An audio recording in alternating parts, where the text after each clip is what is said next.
بسم اللہ الرحمن الرحیم وَإِذَا عُطِفَ عَلَى الضَّمِيرِ الْمَجْرُورِ أُعِيدَ الْخَافِضُ نحو مررت بِكَ وَبِزَيْدٍ۔ یہ عطف کے احکامات میں سے ایک عطف کا حکم آپ لوگوں نے پچھلی سبق میں پڑھ لیا کہ اگر ضمیر مرفوع متصل پر عطف کرنا ہو تو منفصل کے ساتھ اس کی تأکید لانا ماتن کے نزدیک یہ واجب تھا۔ اب اس کے ساتھ جڑی ہوئی ایک اور صورت کو بیان فرما رہے ہیں کہ اگر ضمیر مجرور پر عطف کرنا ہو، جو معطوف علیہ ہے وہ مجرور ہے اور ضمیر مجرور متصل ہے، تو اس پر کیا صورت ہوگی؟ چاہے وہ ضمیر مجرور جو ہے وہ حرف جر کے ساتھ ہو یا پھر اسم۔ آپ لوگوں نے پڑھ لیا نا کہ مجرور کتنے ہیں دنیا میں؟ دو ہی ہیں، ایک حرف جر کی وجہ سے مجرور اور دوسرا اضافت کی وجہ سے جو مضاف الیہ کی شکل میں ہوتا ہے وہ مجرور ہوتا ہے۔ اب ہم نے کسی عطف کا، کسی اسم کا عطف کرنا ہو اس ضمیر مجرور پر، تو فرماتے ہیں کہ یہاں پر عطف کرنے کے لیے ضروری ہے کہ جو خافض ہے، خافض سے مراد جو ماقبل میں جار ہے، معطوف علیہ کو جو جر دے رہا ہے اس کا اعادہ کریں گے معطوف میں۔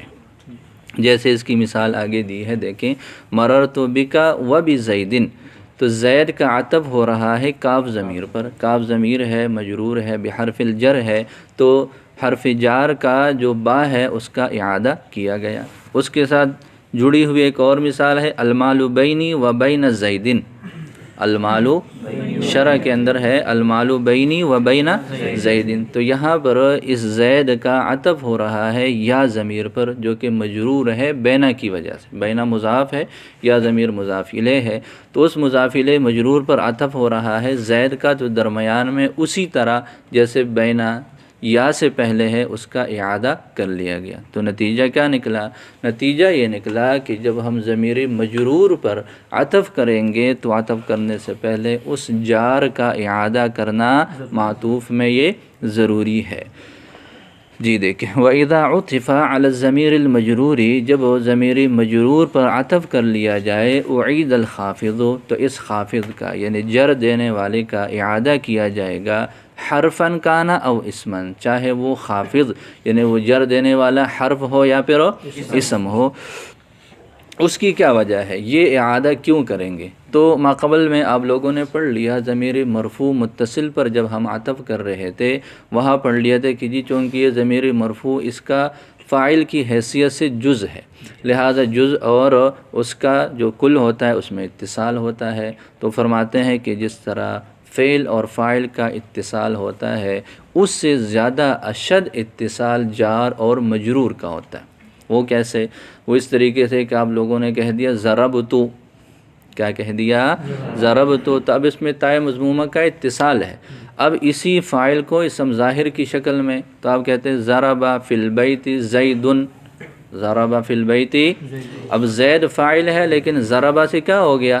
الگ ہو گیا، تو مطلب فاعل اپنے فعل سے الگ بھی ہو سکتا ہے، لیکن کبھی ایسا نہیں ہوگا کہ جی حرف جر ہو یا مضاف ہو اور اس کا مضاف الیہ یا مجرور کے درمیان کسی اور چیز کا فاصلہ، تو پتہ چلا کہ جو اتصال فعل اور فاعل کا ہے اس سے زیادہ اتصال کس کا ہے؟ جار اور مجرور کا ہے۔ تو لہذا جب ضمیر متصل کی صورت میں جو ہے وہ انفصال کے ساتھ تاکید لاتے ہیں تو یہاں پر بھی وہ کوئی چیز کا ہونا ضروری ہے۔ اب وہ کیا چیز لائیں گے؟ تو اس کے لیے آپ لوگوں نے پڑھ لیا کہ جی جو ضمیر منفصل ہے یہ صرف مرفوع اور منصوب کے ہوتے، مجرور کا منفصل نہیں ہوتا۔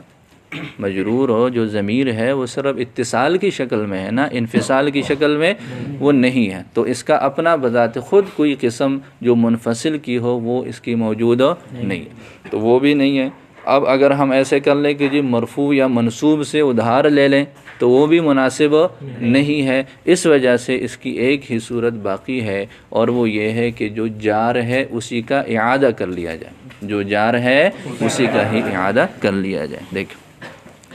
تو فرماتے ہیں کہ لأن اتصال الضمیر المجروری، اس لیے کہ ضمیر مجرور کا اتصال بجاری ہی اس کے جار کے ساتھ اشد یہ زیادہ ہے من اتصال الفاعل، اس فاعل کے اتصال سے، المتصل بالفعل، جو فعل کے ساتھ متصل ہے، لأن الفاعل، اس لیے کہ فاعل ان لم یکن ضمیرا، اگر وہ ضمیر متصل نہ ہو، جاز انفصالہ، تو اس کا انفصال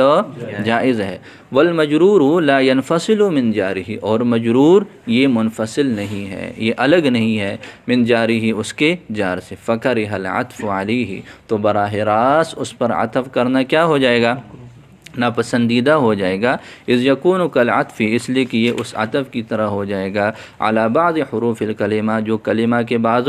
حروف پر ہے، لہذا اب ظاہر ہے کوئی چیز لائیں گے، ولیس للمجرور ضمیر منفصل، مجرور کے لیے ضمیر منفصل ہے نہیں، کما یجیء فی المضمرات، جیسے کہ مضمرات میں بات آگے آئے گی، حتی یؤکد بہ اول، تاکہ اس کے ساتھ پہلے اس کی تاکید لائی جائے پھر عطف کر لیا جائے، کما عمل فی المرفوع المتصل، جیسا کہ مرفوع متصل میں کیا گیا، تو بذات خود اپنا ان کے پاس ضمیر منفصل نہیں ہے، چلو کسی اور سے لے لو، تو فرماتے ہیں وفی استعارۃ المرفوع لہ مذلۃ، اور مرفوع کو بطور استعارہ کے لینا، عاریۃً مانگ کر لینا، یہ کیا ہے؟ اس میں اس کی اپنی ذلت ہے۔ اب تیسری صورت یہ ہے کہ جی فاصلہ ہو درمیان میں، کیا ہو؟ فاصلہ ہو، تو فاصلے کے لیے آپ لوگوں نے پڑھ لیا کہ جی فاصلہ ہم نے ماقبل میں جو کہا تھا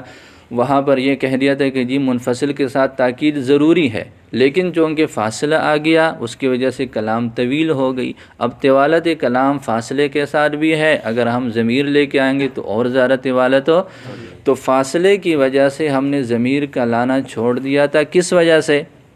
طوالت کلام سے بچنے کے لیے، وہ صورت بھی منفصل ضمیر کے ساتھ ہی تھی، اب یہاں پر تو ضمیر منفصل ہے ہی نہیں، تو جب ضمیر منفصل ہے ہی نہیں تو طوالت کی وجہ سے اس کو مستقل حکم قرار دے دینا کہ جی فاصلہ ہو تو یہاں پر تاکید چھوڑ دیں گے، اعادہ چھوڑ دیں گے، یہ والی بات بھی یہاں نہیں بن سکتی، ولا یکتفا بالفصل، فصل کے ساتھ بھی اکتفا نہیں ہو سکتا، لأن الفصل لا تاثیر لہ،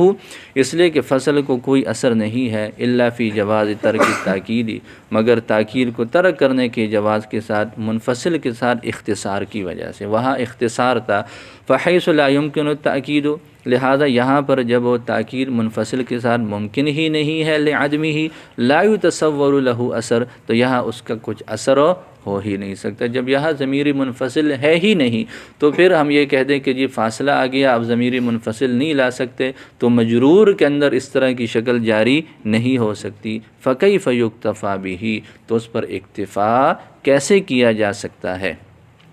فلم یبق الا اعادۃ العامل الاول، لہذا اب ایک ہی شکل باقی رہ گئی، اور وہ کیا ہے کہ جو عامل ہے پہلا اسی کا ہی اعادہ کر لیا جائے، جیسے مررت بک وبزید والمال بینی وبین زید،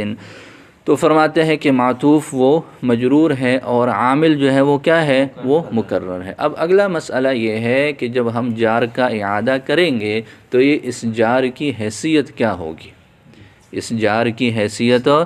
جو دوسرا جو مجرور ہوگا اس کا مجرور ہونا اس عامل کی وجہ سے ہے یا پہلے والے کی وجہ سے ہے؟ تو آگے اس کا فرماتے ہیں کہ وجرہ بالاول، دوسرا مجرور ہوگا، جیسے اس مثال میں ہے مررت بک وبزید،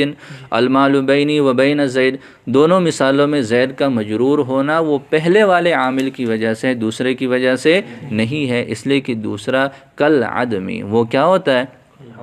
معنوی اعتبار سے اس کا کوئی اثر اور کوئی فائدہ نہیں ہوتا۔ تو اس کی دلیل کیا ہے؟ اس کی دلیل آگے یہ دیتے ہیں کہ بینہ کے بارے میں آپ لوگ یہ اصول پڑھ چکے ہو کہ اس کی اضافت متعدد کی طرف ہوتی ہے، بینہ کی اضافت متعدد کی طرف ہوتی ہے، اور تعدد کی یہاں پر شکل یہی ہے کہ بینی یا ضمیر اور زید کو آپس میں ملا لیا جائے، اور اس کی ملانے کی صورت یہ ہے کہ دوسرے بینہ کو زائد قرار دے دیا جائے۔ تو فرماتے ہیں والثانی کالعدم معنن، اور دوسرا معنن معدوم کی طرح ہے، بدلیل قولہم بینی و بینکا، بینی و بینکا کے دلیل کے ساتھ، اس بینہ لا یضاف، اس لیے کہ بینہ کی اضافت نہیں ہوتی الا الی المتعدد، مگر کس کی طرف ہو؟ متعدد کی طرف، تو لہٰذا دوسرے بینہ کو فارغ کریں گے عمل سے، پھر جا کر تعدد بنے گا، وگرنہ تو پہلے بینا کا صرف یا اور دوسرے بینا کا صرف زید معمول رہ جائے گا اور تعدد نہیں رہے گا۔ یہ ایک مذہب ہو گیا کہ جی پہلا عامل ہے اور دوسرا بالکل فارغ ہے۔ دوسرا مذہب یہ ہے کہ جی دوسرا جو عامل ہے حرف جر یا اسم، عامل تو وہی ہے، جر تو اسی نے دینا ہے، لیکن وہ زائدہ ہے، معنوی اعتبار سے اس کا کوئی اثر نہیں ہے، لفظی اعتبار سے اس کا اثر ہو جائے گا۔ وقیل جرہ بالثانی، کہا گیا کہ اس کا جر وہ دوسرے کی وجہ سے، جیسے کہ حرف زائد میں ہوتا ہے، کفا باللہ میں ہو گیا۔ آگے اس کے بارے میں بھی یہ بات ذکر کر رہے ہیں کہ جی یہ جو جار کا اعادہ ہے اس کا کیا حکم ہے، یہ لازم ہے یا واجب نہیں ہے، تو اس کے بارے میں اختیار ہے۔ فرمایا کہ ھذا الذی ذکرناہ، یہ جو ہم نے بات ذکر کی ہے یعنی جار کا اعادہ، یہ حال سعہ اور اختیار میں ہے مذہب البصریین۔ اہل بصرہ یہ فرماتے ہیں کہ جی جب نثر ہو، کوئی مجبوری نہ ہو، تو یہ جار کا اعادہ یہ لازم ہے، لیکن اگر کوئی مجبوری ہو تو اس کا ترک کر لینا بھی کیا ہے، جائز ہے۔ جیسے اشعار کے وزن کو برقرار رکھنے کے لیے وہاں پر اگر جار کو حذف کرنا ضروری ہو تو پھر اس کو حذف کر لیا جا سکتا ہے، لیکن یہ ہے کہ نثر میں سعہ اور اختیار کی حالت میں اس کا حذف جائز نہیں ہوگا۔ یہ کن کا مذہب ہو جائے گا؟ بصریین کا۔ جو کوفیین ہیں وہ فرماتے ہیں کہ جی نثر میں بھی اس کو چھوڑا جا سکتا ہے، نثر میں بھی اس کو ترک کیا جا سکتا ہے، اس کے بغیر بھی عطف کرنا جائز ہے۔ وہ ایسے کیوں کہتے ہیں؟ وہ کہتے ہیں کہ جی اشعار میں پایا جاتا ہے، اشعار میں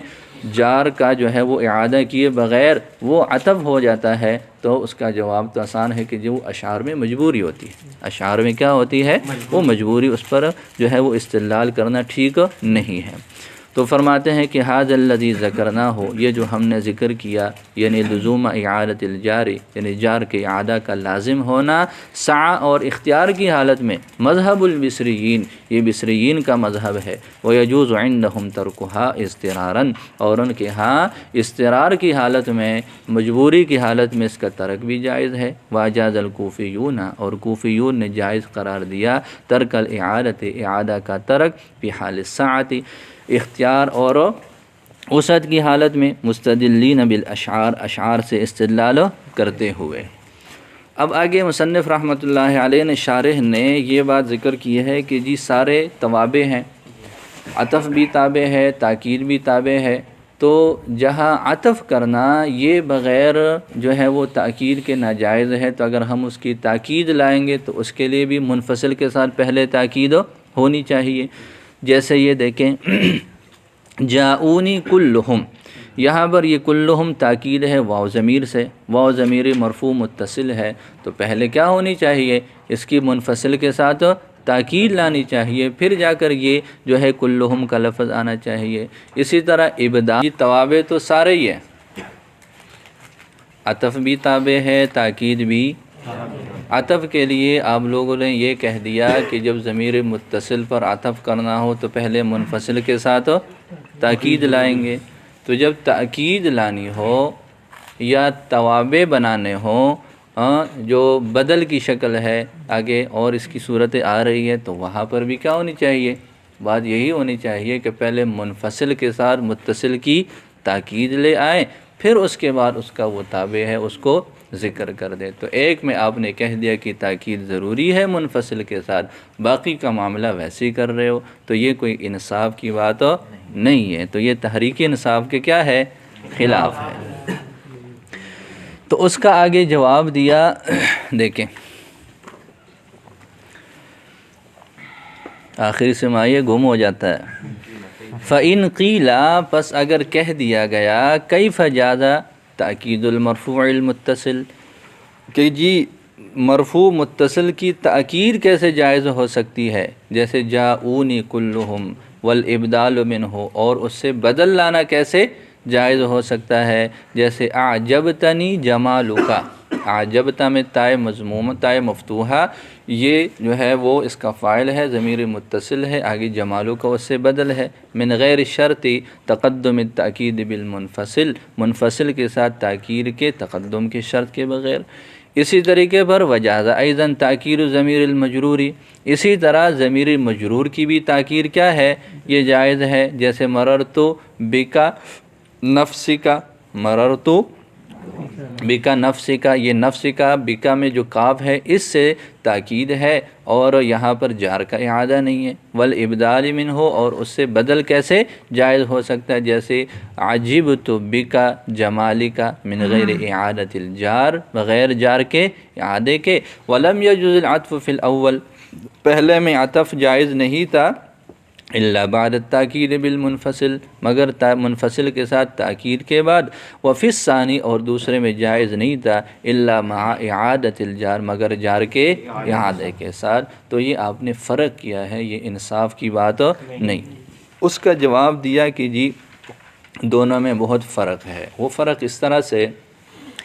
کہ جو مؤکد اور تاکید ہوتے ہیں، یہ آپ لوگوں نے پڑھ لیا کہ تاکید مؤکد کا غیر نہیں ہے بلکہ اسی کا عین ہوتا ہے، اسی کا کیا ہوتا ہے، مطلب اس میں غیریت نہیں ہوتی، تو ایک ہی چیز ہے، اور اس وجہ سے اور درمیان میں فاصلہ لانے کی ضرورت تب پڑتی ہے جب کیا ہو، دو غیر چیزیں ہوں۔ اسی طریقے پر جو بدل ہے، تو آپ لوگوں نے پڑھ لیا کہ بدل یا تو کل سے ہوتا ہے، یا بعض کا ہوتا ہے، یا اشتمال کا ہوتا ہے، یا غلط ہوتا ہے۔ جو غلط ہے وہ تو کبھی کبھار ہی ہوتا ہے، جو غلط ہے وہ تو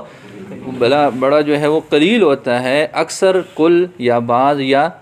وہ متعلق کا ہوتا ہے، تو اس کا بھی آپس میں جزئیت اور کلیت کا کیا ہوتا ہے، تعلق ہوتا ہے، تو یہ ایک دوسرے سے غیر نہیں ہوتے، ایک دوسرے سے غیر ہو۔ اور معطوف علیہ میں کیا ہوتا ہے، آپ لوگوں نے پڑھ لیا، کل اس کو سمجھایا تھا کہ جی جب درمیان میں عطف آ جائے تو یہ غیریت پر دلالت کرتا ہے کہ جی معطوف علیہ اور معطوف ایک دوسرے کا غیر، تو اس وجہ سے مؤکد اور تاکید اور بدل اور مبدل منہ اس میں عینیت ہے، اور معطوف اور معطوف علیہ میں کیا ہے، غیریت ہے، اس وجہ سے ان کا حکم اور ان کا معاملہ وہ ایک جیسا نہیں ہے، تو اس وجہ سے فرق رکھا ہے۔ دیکھیں قلنا، تو ہم نے کہا کہ التاکید عین المؤکد، کہ تاکید مؤکد کا عین ہے۔ بدل اغلب میں یا تو مطبوع کا کل ہوتا ہے، یا اس کا بعض ہوتا ہے، یا اس کا متعلق ہوتا ہے۔ والغلط قلیل نادر، اور جو بدل غلط ہے وہ قلیل ہے، نادر ہے۔ فہما، پس یہ دونوں یعنی تاکید اور بدل، لیسا باجنبیین لمطبوعہما، یہ اپنے مطبوع کے لیے اجنبی نہیں ہے، ولا منفصلین عنہ، اور نہ ہی اس سے کوئی منفصل ہے، لعدم تخلل فاصل بینہما، ان کے درمیان فاصل کے نہ ہونے کی وجہ سے۔ مؤکد اور تاکید کے درمیان کچھ آتا ہے، کچھ بھی نہیں آتا۔ مبدل منہ اور بدل کے درمیان میں بھی کچھ نہیں آتا۔ وبین مطبوعہا، ان کے اور ان کے مطبوع کے درمیان کسی چیز کا فاصلہ نہیں ہوتا۔ فلا حاجت فی ربطہما الی مطبوعہما، لہذا ان کا اپنے مطبوع کے ساتھ ربط کے لیے کوئی ضرورت نہیں ہے کسی زائد مناسبت کے حصول کے لیے، بخلاف عطف کے کہ فإن المعطوف، کہ بے شک معطوف یغایر المعطوف علیہ، یہ معطوف علیہ کے کیا ہوتا ہے، ویتخلل بینہما العاطف، اور درمیان میں عاطف بھی ہوتا ہے، اور فلا بد فیہ من تحصیل مناسبت، تو لہذا یہاں پر دونوں کے درمیان مناسبت کی تحصیل یہ ضروری ہے، متصل کا منفصل کے ساتھ تاکید سے، وفی المرفوع، اور مرفوع میں، وبإعادة الجار فی المجرور، اور مجرور میں جار کے اعادے کے ساتھ۔ یہ کیوں کرتے ہیں، تاکہ یہ محض اتصال سے نکل جائے، چونکہ جزئیت کا ہے پہلے صورت میں، دوسری صورت میں بھی، تو جز پر چونکہ عطف نہیں ہو سکتا، تو اس کو تھوڑا سا جز والی کیفیت سے نکال کرو استقلال والی شکل میں لانے کے لیے ایسا کرنا ضروری ہے۔ لیخرج المتصل المرفوع، تاکہ متصل مرفوع نکلے، عن صرافت الاتصال، محض اتصال والی شکل سے، ویناسب المعطوف علیہ، اور معطوف علیہ کے مناسب ہو جاتا ہے بالمنفصل، منفصل کے ساتھ تاکید کی وجہ سے، وقویہ، اور قوی ہو جاتا ہے مجرور کی مناسبت جار کا اس کے ساتھ انضمام کی وجہ سے، جیسے کہ معطوف علیہ میں ہوتا ہے۔ معطوف اور معطوف علیہ میں مناسبت پیدا کرنے کے لیے، جس طرح